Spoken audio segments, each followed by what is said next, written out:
All right, I think we're live now. Is it saying live back there, Joe? Is it saying live? Yeah. All right. So, Awaken family, good to see you tonight. For those of you who are watching online, if you're going to tune in, sorry it's a little bit late. I was missing a cable tonight to have good audio. So you're kind of you might get a little bit of an echoey type of audio signal tonight, but you should be able to hear Adrian just fine. She's going to come and share some great insights. So let's just open in a word of prayer. Amen, everybody. And just so everybody knows here, if you talk, if you say anything, if you make any bodily noises, everybody will hear that online, okay? So just be careful what you share, what you say, and how you handle yourself tonight. So, all right, let's pray. Father, thank you so much for this night.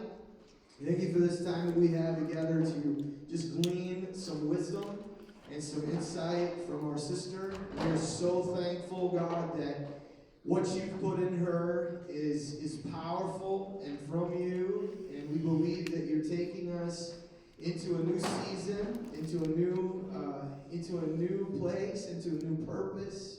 And we pray, God, that tonight our ears would be opened, our hearts would be open to receive. And we pray this all in the mighty name of Jesus. Amen. Amen.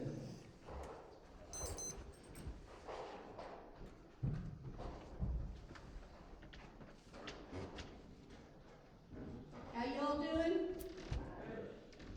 Hello out there in Facebook land. It's so good to be here, and it's always exciting times when you're dealing with equipment, sound, and video and everything. So it's always lots of surprises. So we're ready for the unexpected anytime. So I hope you can hear me out there, and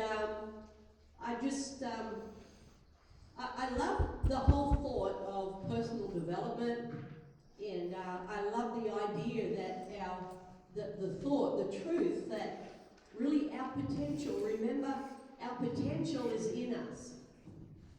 Everything we need in life has already been given to us. We said the title or the subject matter for over these few weeks was our potential is in us.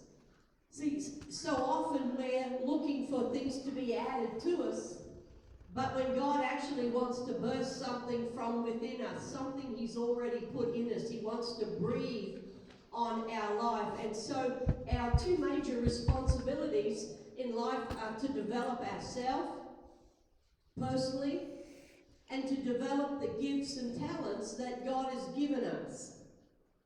I want to take us back to the Genesis where God said, be fruitful, not seedful. He wouldn't tell us to be fruitful if He didn't put seed already in it.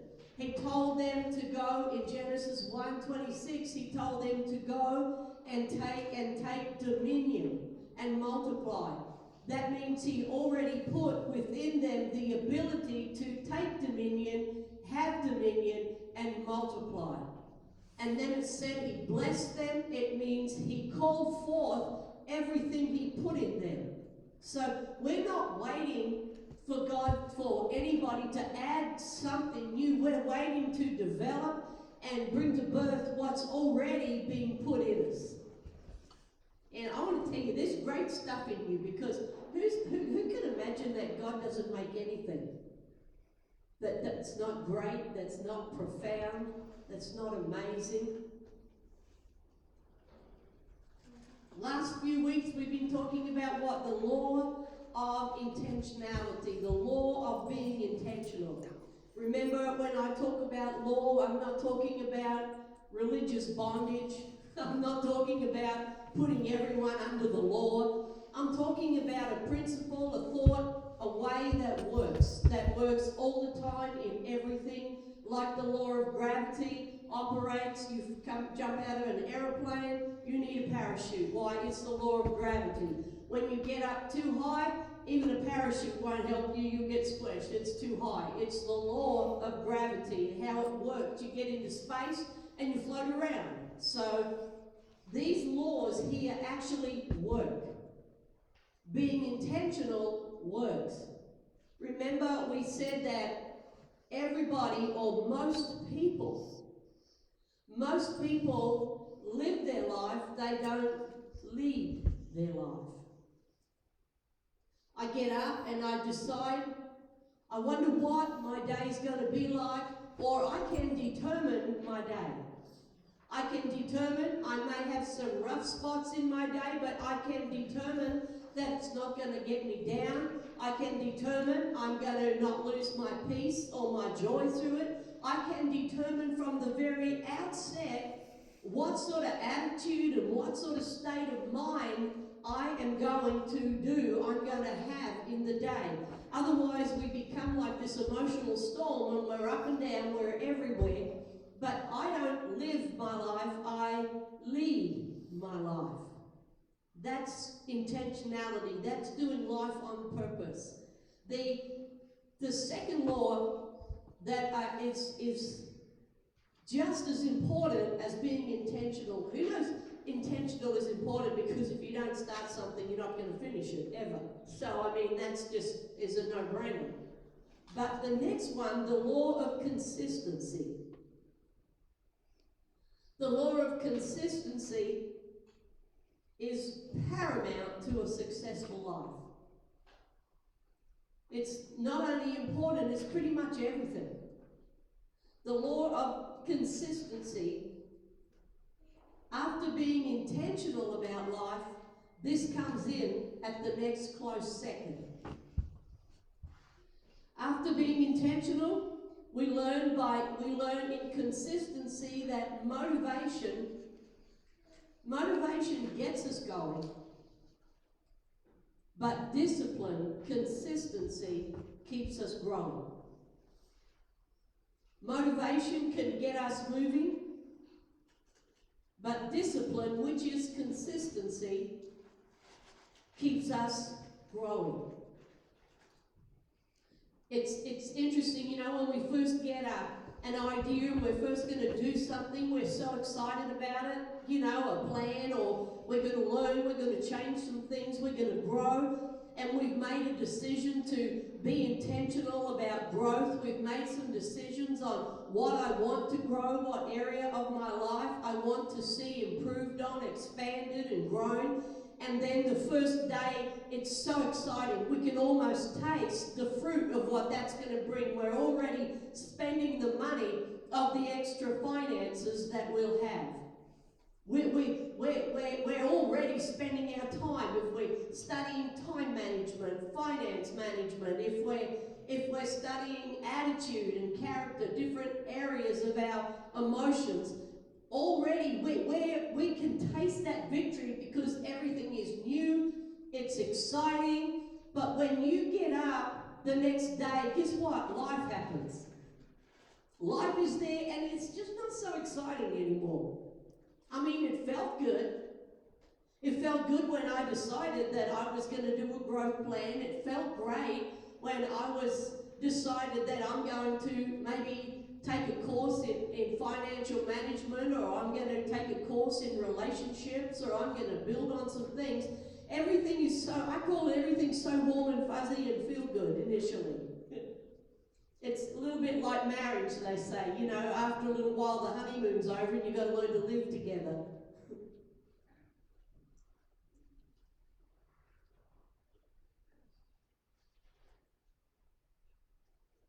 Consistency.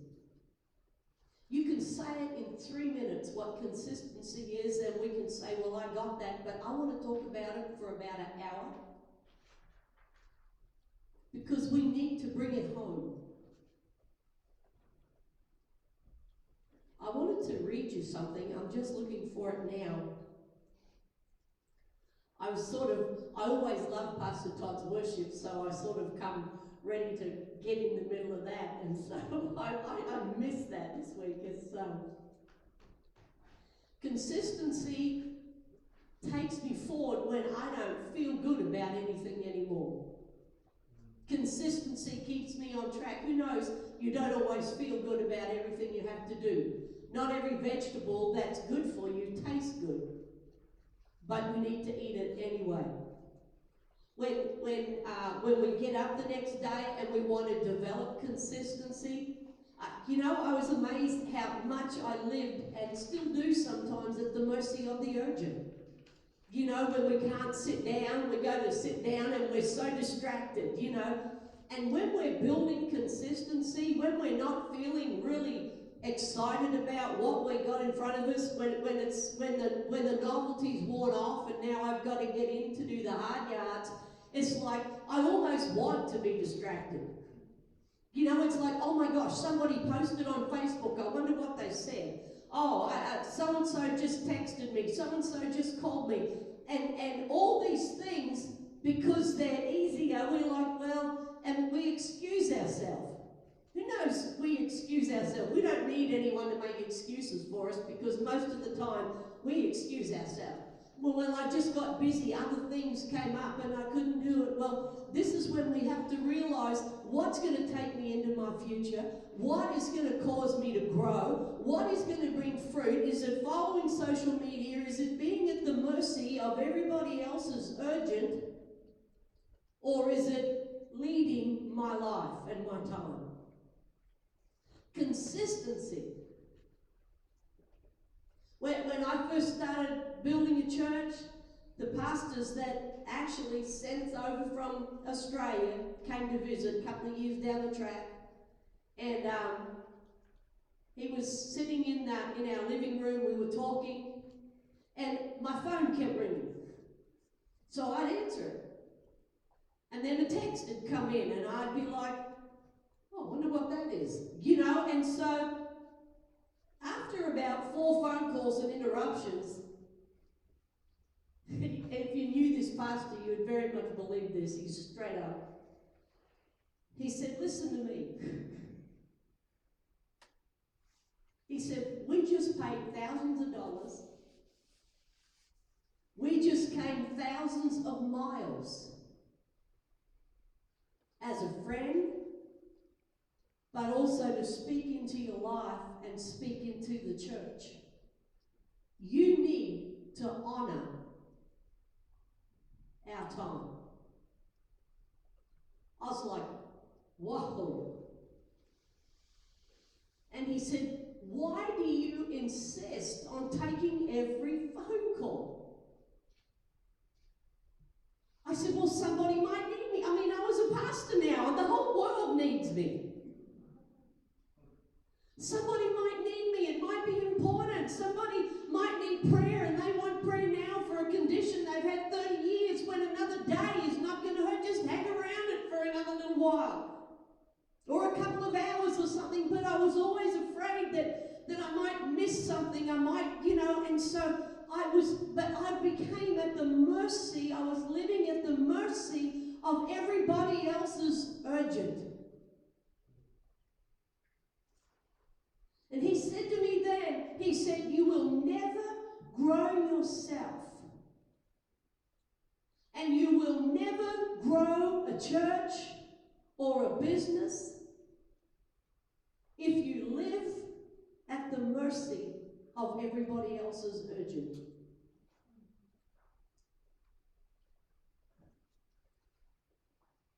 I just thought that was pretty scary, because he just looks straight at you and says, "Listen." It's like Jesus said, "Listen." I was like, "Yes, sir. I'm all about that." See, our commitment to consistency is not based on how I feel about it. It's about a choice that I made to grow. It's a choice. Our commitment to consistency is the deciding factor whether I'm really going to be successful or not. That's just the bottom line. A small thing, as we all know, done consistently, can be a huge thing in our life.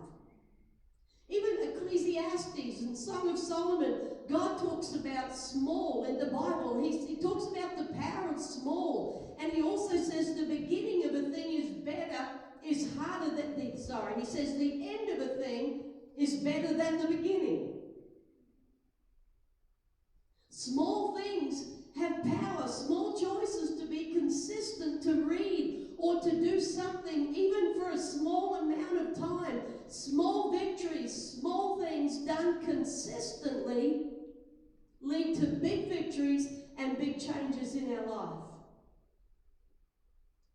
Things done consistently. Our commitment isn't to do it all in a day. Our commitment is to do it daily. Our commitment is not to reach our goal the next day. Our commitment is to grow every day. Remember, growth is not an event, it's a journey. It's a life journey that I embark on, and I give myself to it. And if I start to try to go too fast, I will frustrate my growth. If I start to back off, I will frustrate. It's not something I do in a day, but it's something that I do daily. The discipline of being consistent is boring. I knew, Tom. It's boring. It's just being consistent. It's not even exciting. It's just doing the same thing consistently over and over, the same study, the same pattern, or whatever it is we're trying to learn, whatever it is we're trying to develop. It's boring. It's unemotional. We just do it because we're on a growth plan. We do it because we care about the future we're creating. We do it because we care about the legacy we're leaving. We do it because we care about what God put in us, the creativity and the awesomeness and the talents and the abilities that He put in us. We do it because we love Him and He loves us. And to short circuit that is just existing and not even tapping into the fullness of what God put in us. Not even touching. It said the hallmark of excellence, the test of greatness, is consistency. The hallmark of excellence and the test of greatness is consistency. You know, you can say that word consistency so easy, but who knows when you get up tomorrow, it's going to be a whole different ballgame. Consistency, we've entered into, once we start to do a development program, a learning program, something that's going to increase us both personally and increase the gifts and talents. Once we enter into that, we make a commitment to be successful by consistent application of our time, by deciding every day that I'm going to do this thing consistently. And you'll be so sick of that word by the time I'm done. You'll dream tonight, you'll wake up and you'll hear consistently, which could be a good thing. When we ask ourselves in basic consistency, how do we grow in consistency? This is how we ask ourselves these questions. What do I need to grow? How can I grow? And why do I need to grow? The what, the how, and the why.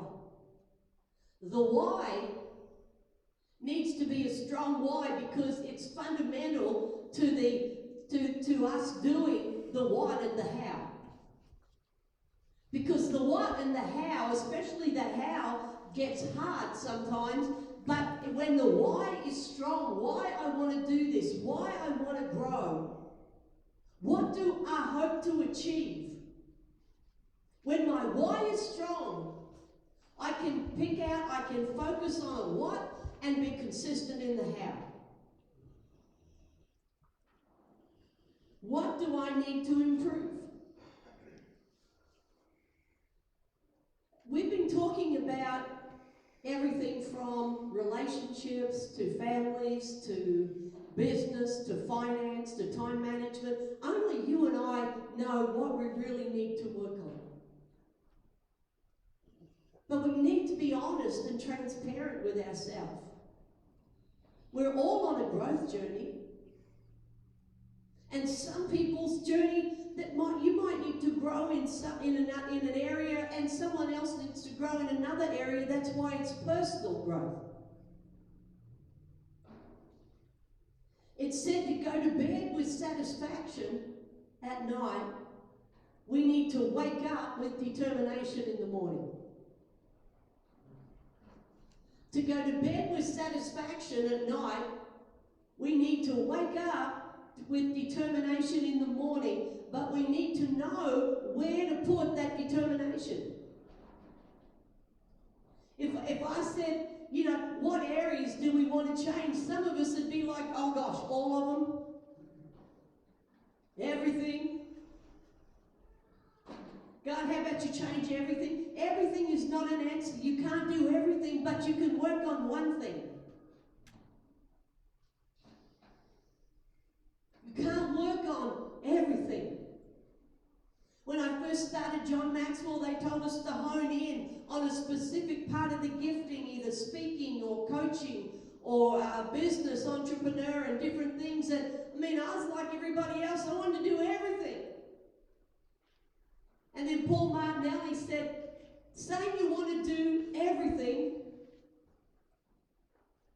is like a little kid going up to the ice cream counter and his mother says, what flavor would you like? I'll have all of them. I want all of them. I'm not going to pick one. I want all of them, and he gets nothing. We touch on some things, but when we focus on one thing, like what do I need to change? What do you need to build up? And then focus on the one thing. Sometimes we say these things that we don't even realize how out of touch we are with reality. God, change me. How? What? Where? We said last week, God's specific. He's detailed. What would you like to change? What would you like me to change? Remember, we work with God. He doesn't do it for us. We work with Him.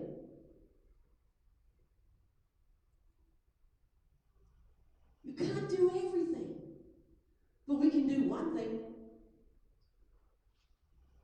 Can do one thing. And then when we get a little bit more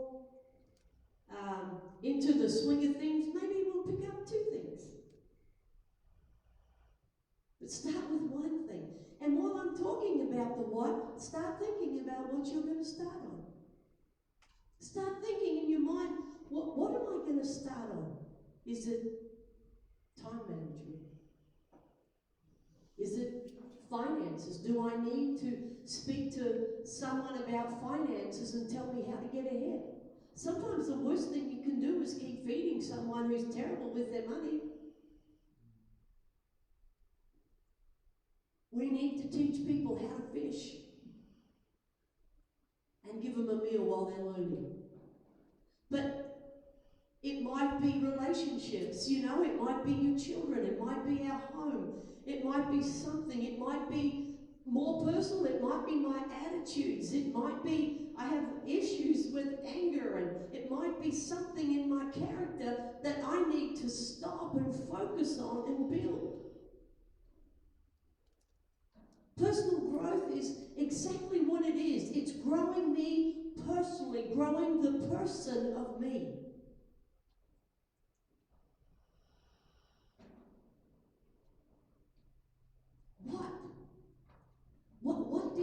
What do we need to work on first?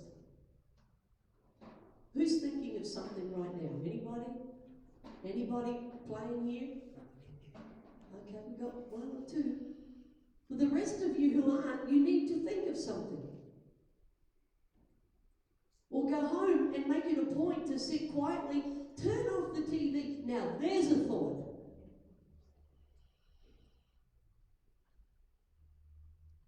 Instead of passively listening to every negative stuff and all these pretend stories, turn it. I'm not against television. I know I might sound like it, but I think it's the ultimate time waster.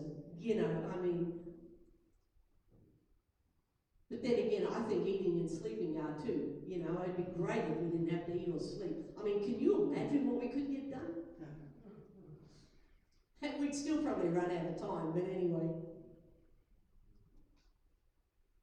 Remember, growing is on purpose.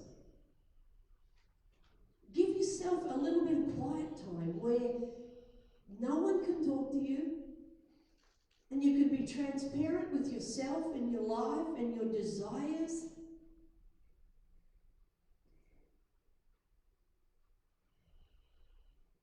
And think of one thing. Just one thing. The whole idea of this and anything, I believe in people, and I believe God made people to be awesome. And I believe God put amazing greatness in every single human being. And my heart, whether it's preaching, whether it's doing this, or whether it's to see people successful, whatever that looks like in their life, to see people do well. We add value. The reason why that you and I need to grow and should want to grow is because as we grow, we can grow other people.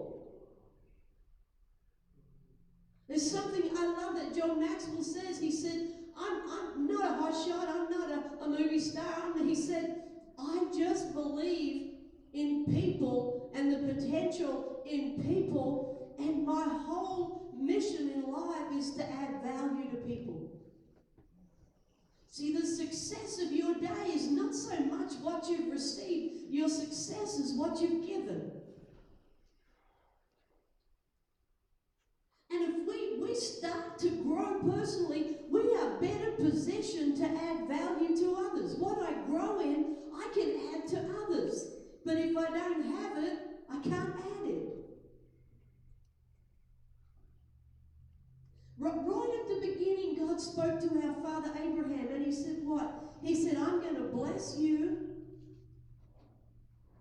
to make you and make you a blessing. In other words, it didn't just stop with me. It says God is going to work on me. God is going to bless my life. God is going to help work with me to bring out all the greatness that he put in me and I can be a blessing to others. But if I don't have it, I can't help people. Wouldn't you like to build orphanages around the world? Wouldn't you like to build an orphanage where kids don't have to live in garbage dumps? Wouldn't you like to build places of refuge, even for homeless people in America, and school them and teach them and educate them to go out and get jobs and be part of the community? Wouldn't it be awesome to have the finance and the ability to do something like that? Wouldn't it be great to be able to go down if you've been shortchanged in love your whole life and battle with rejection and feeling unworthy? Wouldn't it be great to have some of that healed so you can go out and love and help other people?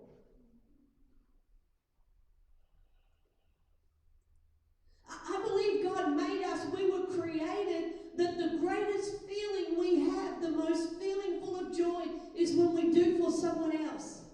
Amen. Isn't that awesome? When you can be a blessing to someone else. It's not a pride thing. It's not puffed up. We were made. We were created to give out. So when I embark on working on an area of my life, it's not selfishly all about me. It's developing me. It's growing my life so then I can in turn be a blessing to other people.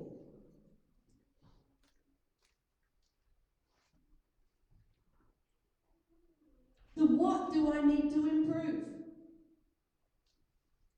The successful person has a habit of doing the things that others don't like to do. The successful person doesn't like to do them either.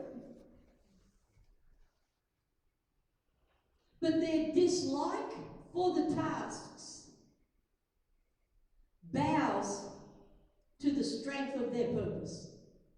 In other words, they do what they don't like, what they don't feel like doing, because it's all about the purpose.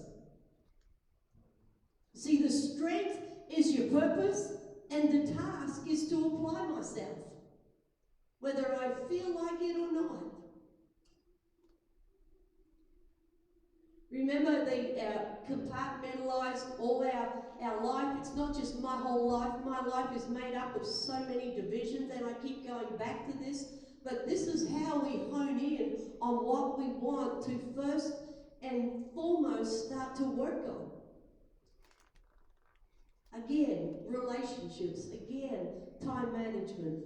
Again, financial planning and financial management. Again, it's maybe blended homes. Again, maybe it's raising teenagers. And again, whatever it is that I would like to develop in my life, it's something, it's not everything. Again, it's one thing. Just one thing. I think growing teenagers and triplets would probably be a big one thing anyway.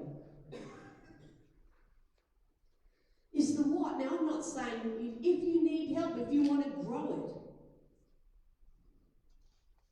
You know, we have a generation of mothers in the chairs in the church who know how to budget and live on a shoestring and yet still feed their families good meals.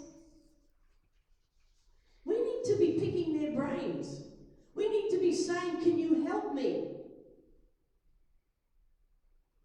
Somewhere out there in the world today, we have kids trying to raise kids, and we have gold sitting in the churches, and a lot of people think they're too old and they don't have any value, and they're sitting there, and they grew up in the Depression, and they grew up in hard times, and they had to make a little count. And they lived within their means. Can I tell you, that is a much needed thing everywhere. We need to pick their brains. We need to go talk to them. Develop how I run a household.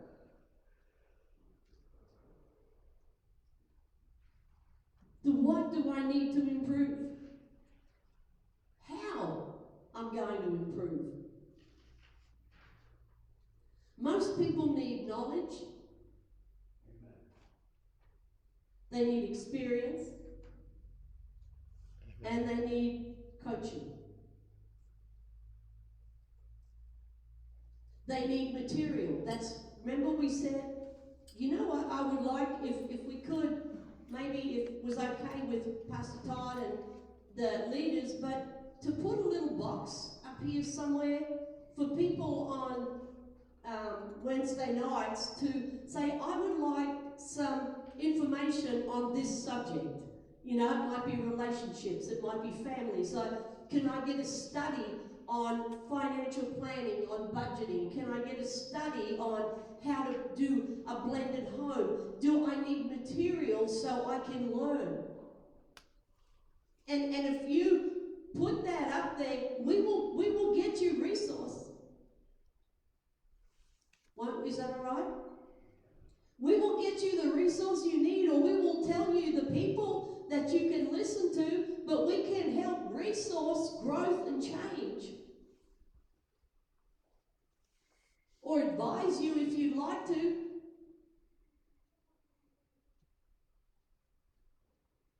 You see, but we can't make you apply it. We can get resource. I mean, there's resource everywhere. I mean, there's every bookstore, online, Amazon, there's resource for all this stuff. But if you're especially looking for, again, time management and all of this stuff, and you don't have funds to go on Amazon and buy 10 books and 4 studies, put it in a little box, or hand maybe Tom, Mary Ann, Pastor Todd, or one of the leaders a note, and just Say, I'd love some material on this, or a short study. Something that I can do daily for a short amount of time. We need knowledge. We need experience. Well, experience is just living your life and applying the knowledge to it. And we need coaching. We always need somebody to come alongside. We always need somebody to speak into our life. We always need somebody to point out our blind spots. Now, that's not fun, but we need it.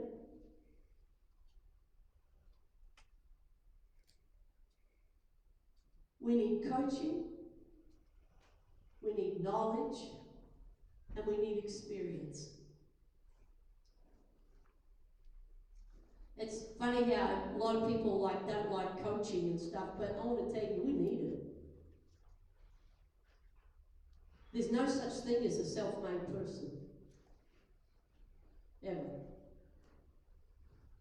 I was laughing one day, I laughed so hard. John Maxwell gets up there and says, there's no such thing as a self-made person. Even the Lone Ranger had Tonto.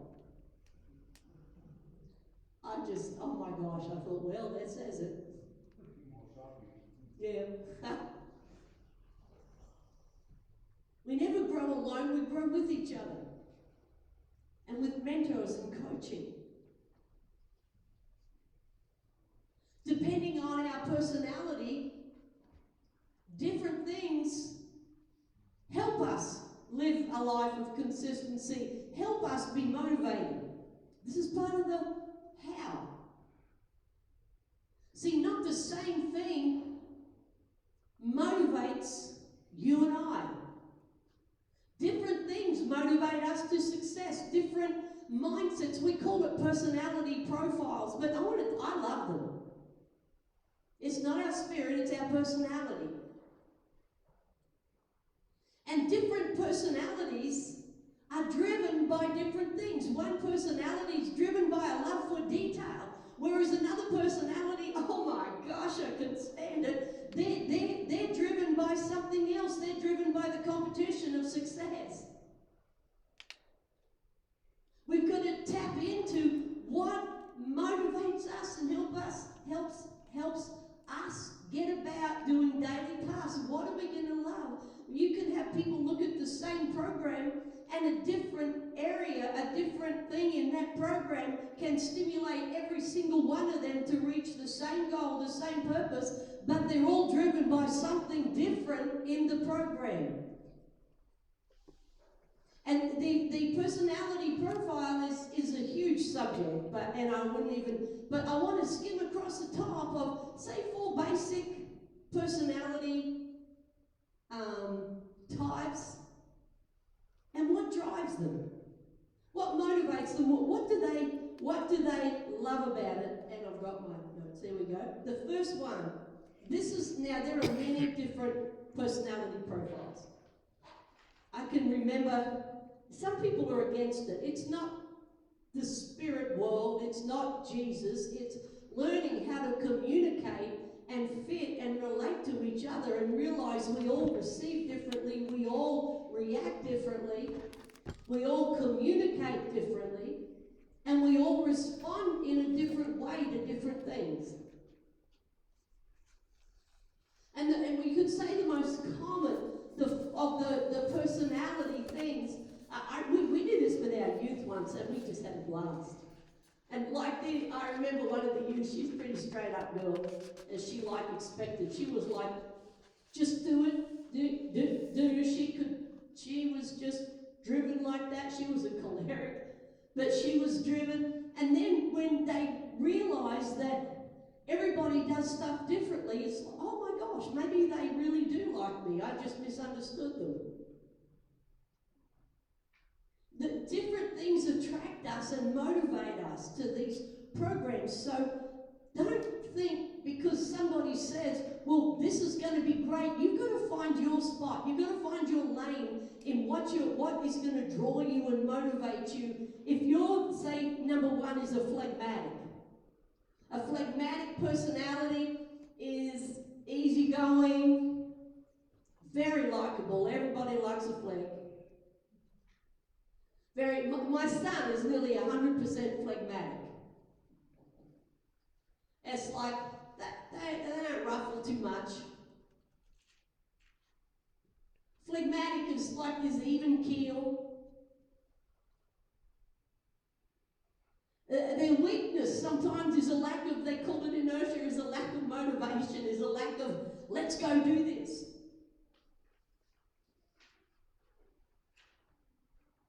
But you see, if you're a phlegmatic person, you're also usually a pretty stubborn person. Stubborn's not necessarily loud. Quiet is stubbornness. But if you get a phlegmatic person and you want to motivate them, you want to get them to grow, you tell them the purpose in this thing.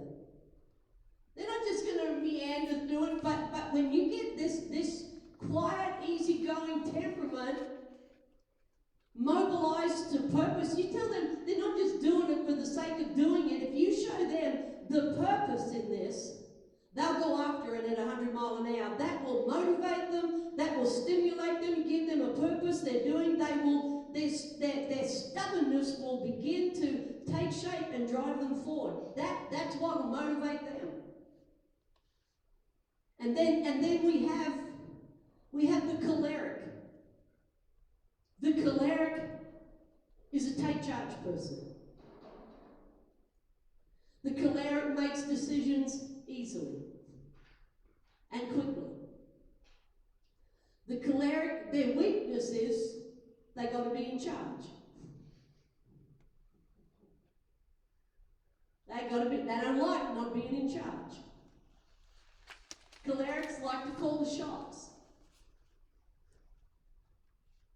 Cholerics are generally strong people, strong leaders, very, very good leaders. But so is a phlegmatic on purpose too.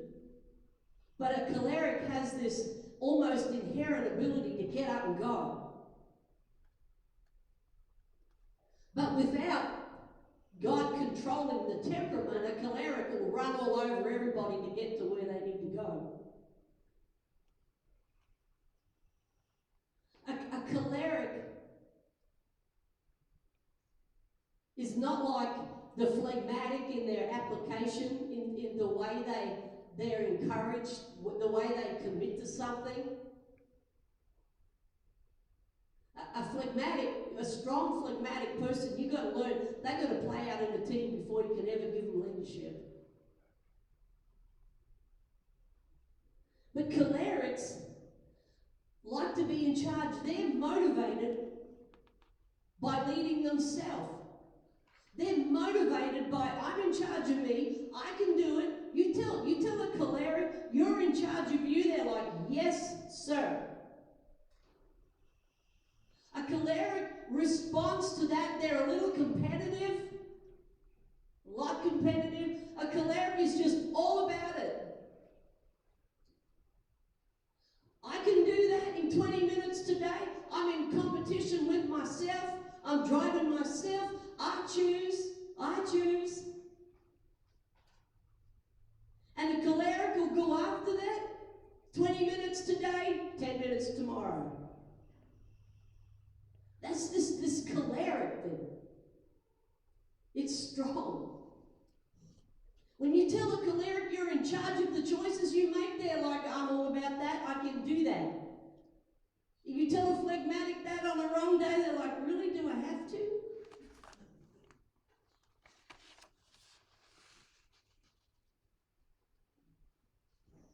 A choleric, now, we touched by all of this, but there are strengths. You know what I mean here? I'm not trying to put anyone in a box. But if you're somebody who's all about it, if you're a leader, or if you've got this ability to get up and go and make decisions and run and take charge easily, when there's nothing worse than being in a meeting and no one's in charge. It's like you can get up, you can take charge, you can make decisions. That's a choleric choleric, and the thing that will motivate you is this competition with yourself. I can do better. I can do. Is this making sense to you guys? Is this okay? Seriously, some people don't like the whole personality thing. They go off, they think it's sacrilegious, but I think it helps us communicate and live life. Seriously, I hope you don't mind, Pastor Todd, I should ask you. But I had a prophet come to my church just after we did this whole thing with the youth. We're trying to teach them to communicate in their differences and how they are. And this prophet came up, I'm sitting in the front row, and he's talking, he's been at our church before, and he starts talking and he says, some people even do those personality profiles in their church. I was like, okay. And I just sit in my front row and I went like this. Now, he was a pretty straight up prophet. I wouldn't want to take his advice to grow a peanut, let alone a church. But it was just so funny because I heard it was so bad, and when we did it, it was liberating to people. It didn't box them in, it helped them understand themselves. It was great. It was freeing, and then when he saw I was uncomfortable, he goes, well, I didn't mean it like, and then he just kept digging himself into a bigger hole because he gets an offering at the end of that message, so he's got to have me like him, a little bit. It's a bit at stake here,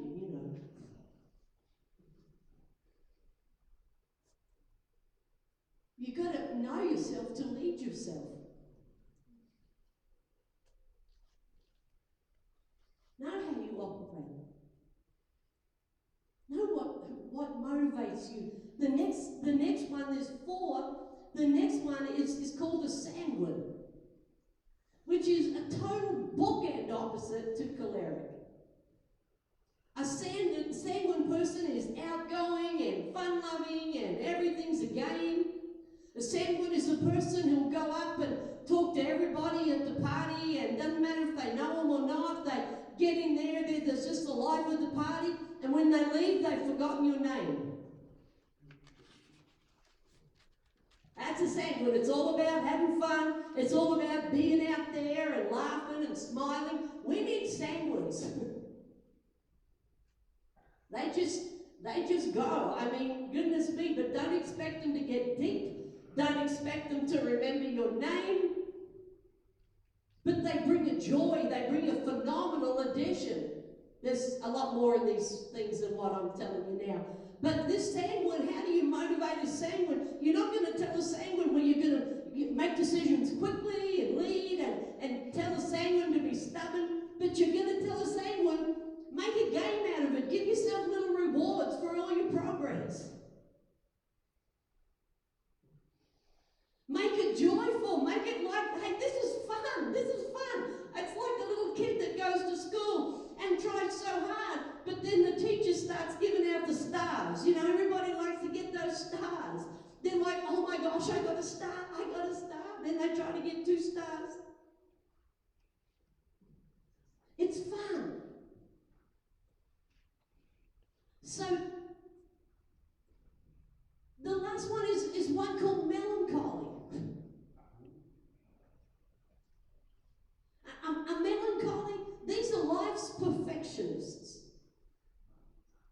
Melancholies their strengths are attention to detail. They're creative. But because they desire to do everything perfectly, they're afraid of making mistakes.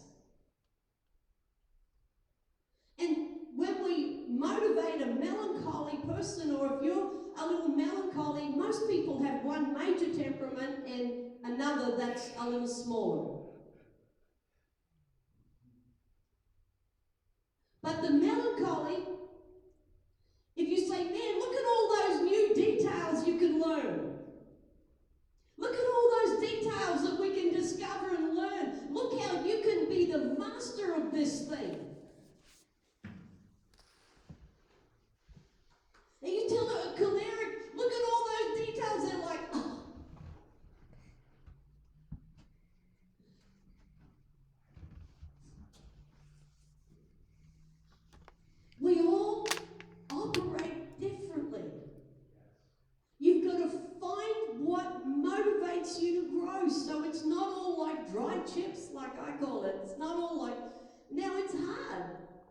when you don't feel like it. It's hard to keep pushing sometimes, but I want to tell you, you need to do it, but you've got to give yourself a break and find out what motivates you. Is it discovering new details? Is it competing with yourself? I can do better than that. Is it show me the purpose and I'll get involved? Make it a party, I'm there.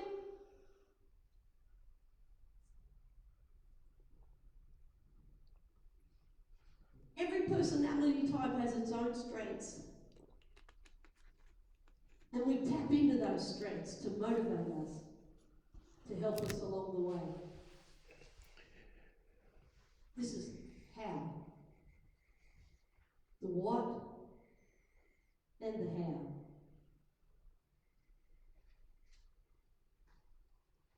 What floats your boat?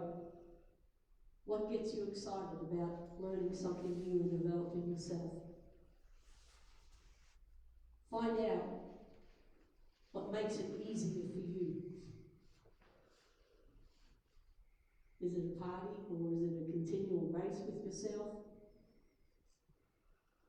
Or is it discovering details and mastery?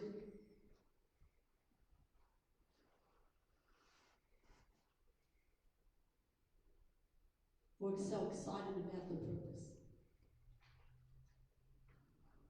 See, everybody can look at the same program, but everybody's going to be motivated by a different thing.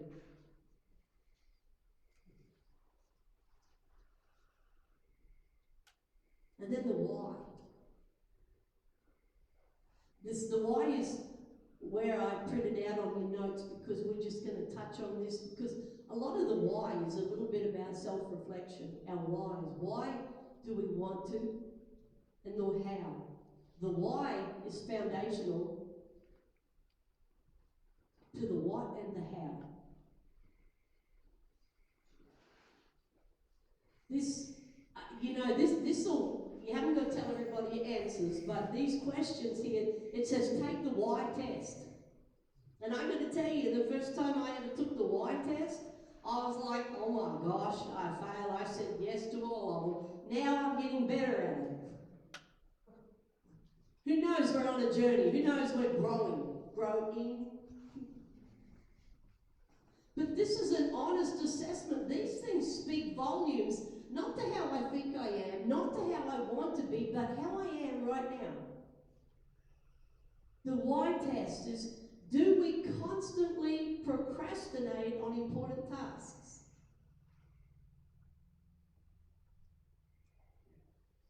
Do we require coaxing just to do the small tasks?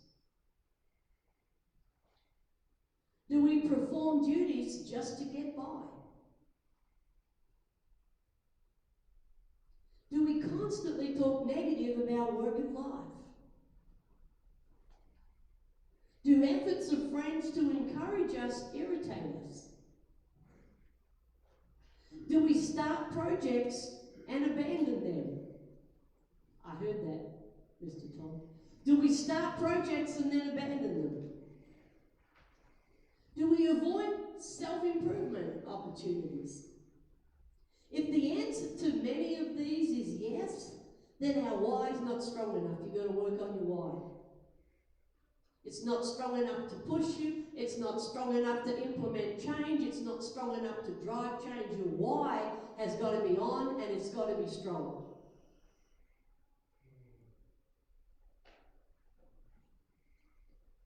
There's an interesting little story of the why, the businessman sitting in a restaurant. There's a big snowstorm outside, and he says to the waiter at the restaurant, he said, do you think I'll be able to drive in this later on? And the waiter said to him, well, it depends on whether you're on salary or commission.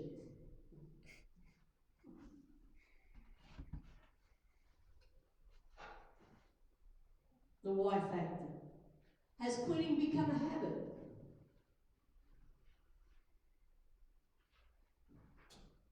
And remember, this is not to make us feel bad. This is to make us be aware of maybe some things we need to strengthen and shift. Is that all right?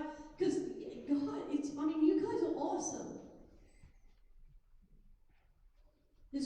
greatness and potential in you.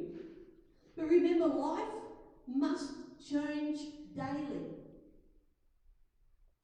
If we could remember this, we've said it before tonight, doesn't happen in a day, but it changes daily. Life happens daily.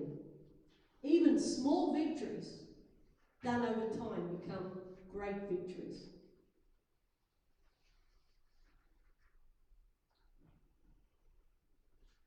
The difference, I'm just going to read this and you can reflect on it when you go home, it's on these notes. But the difference, see, we're taught to be goal conscious. But I want to talk the difference between a goal conscious and growth conscious. A goal conscious focuses on a destination. A growth consciousness focuses on the journey. A goal conscious motivates us and others, but a growth consciousness teaches us and others, matures us and others. A goal consciousness is seasonal, whereas a growth consciousness is lifelong. A goal consciousness challenges us, but growth changes us. The goal stops when the goal is reached, but growth keeps on growing. The goal waits for growth to come, but growth takes responsibility to grow. The goal learns only from mistakes, but growth learns to prevent mistakes along the way. The goal depends on luck and things falling into place and things just happening or whatever it is, but growth relies on hard work, application. I want you to give yourself a break.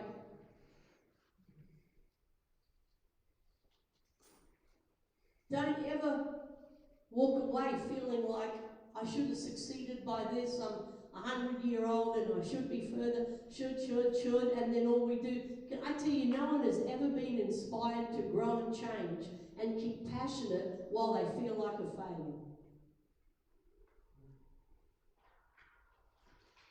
If you want to make someone quit, get them to have a look at themselves in a judgmental way and make them feel like they have failed, they should have done more by this time or missed it here and missed it there. But if we speak to the potential in people and you speak to what could be if people gave themselves to personal growth and development, if we speak to that and we create awareness in people like, oh my gosh, if I just do that, then I could be here. It's very different than feeling like, gosh, I should have been up there. Look at me, I'm just here. But we create an awareness of the possibilities that we haven't touched yet. Growth is a journey. It's not an event. And I just leave with probably my favorite thought, a small thing done consistently leads to huge victories and huge life changes. You don't do it all in a day, but you do it daily, consistently. So thank you very much for having me. Thank you, everybody out in Facebook land. Love you heaps. And all my friends out there and some of the leaders from Egypt tap into this. And so I'm excited. But you guys are phenomenal. Phenomenal. Grow and develop that potential more and more and more. Thank you very much. Thank you very much, Pastor Todd. Thank you.